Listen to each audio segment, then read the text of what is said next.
दूसरी जाति में विवाह करना सही है या गलत?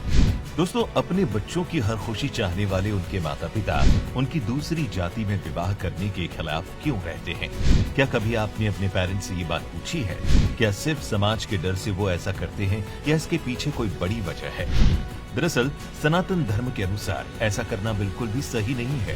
आपको बता दें, जब आप किसी दूसरी जाति के लड़के या लड़की से शादी करते हैं तो दो अलग जाति वाले मूल गुणों का मिलन होता है। इससे आपके जो मूल गुण होते हैं उसका नाश हो जाता है।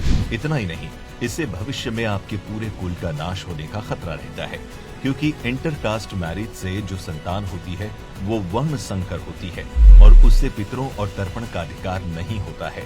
और ये तो आप सभी जानते ही हैं कि हमारे हिंदू धर्म में तर्पण का कितना महत्व है। इसीलिए जाति विवाह परंपरा मूल गुणों की रक्षा के लिए बहुत जरूरी मानी गई है। ऐसा कहा जाता है कि महाराज भीष्म के पिता शांतनु ने 2 विवाह किए थे, जिसमें से एक विवाह उन्होंने सत्यवती से किया, जो कि एक मछुआरे की पुत्री थी। क्योंकि क्षत्रिय होते हुए भी उन्होंने एक मछुआरे की लड़की से विवाह किया था, जिसके परिणाम स्वरूप आगे चलकर महाभारत के युद्ध में उनका पूरा वंश ही समाप्त हो गया था। वहीं कुछ कहानियों के अनुसार जब संसार के सभी लोग दूसरी जाति में विवाह कर लेंगे तब कुल और जाति जैसी कोई चीज नहीं रह जाएगी। ऐसे में हमारे हिंदू धर्म में जो पिंडदान और श्राद्ध की परंपरा है उस पर संकट के बादल मंडराने की संभावनाएं बढ़ने लगेगी। तब ऐसी स्थिति उत्पन्न होगी जिसमें मनुष्य को न अपने पोत्र का पता होगा और न ही अपनी जाति का, जबकि पिंडदान के लिए ये दोनों ही बातें पता होना बेहद जरूरी है, क्योंकि ये विधि इसी आधार पर की जाती है और तभी आप अपने कुल के पितरों को जल देने के योग्य माने जाते हैं। वैसे कहा तो ये भी जाता है कि अंतर जाति विवाह करने से भविष्य में लोगों को कई दिक्कतों का सामना करना पड़ेगा। इतना ही नहीं, आपको ऐसे रोग होने का भी खतरा रहेगा जिनका इलाज करना लगभग नामुमकिन होगा।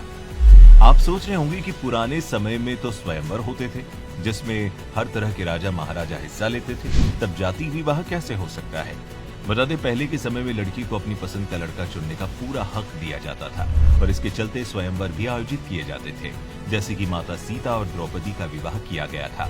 लेकिन आपको बता दें, भव्य स्वयंवर का आयोजन लड़की के माता पिता और बड़े भाई ही करवाते थे और उस स्वयंवर में उन्हीं लड़कों को बुलाया जाता था जो योग्य, खानदानी और उनके कुल के होते थे, ताकि उनकी बेटी चाहे जिसके गले में वर माला डाले, घर वालों को अपने ही कुल का दामाद मिले और उसके वैवाहिक जीवन में कोई परेशानी न आए। महाभारत काल का आपको द्रौपदी का स्वयंवर तो याद ही होगा, जिसकी शर्त ये थी कि वहां रखे धनुष पर प्रत्यंचा चढ़ाकर जो भी नीचे पानी में देखकर ऊपर छत पर घूम रही मछली की आंख पर निशाना लगाएगा, द्रौपदी का विवाह उसी से होगा।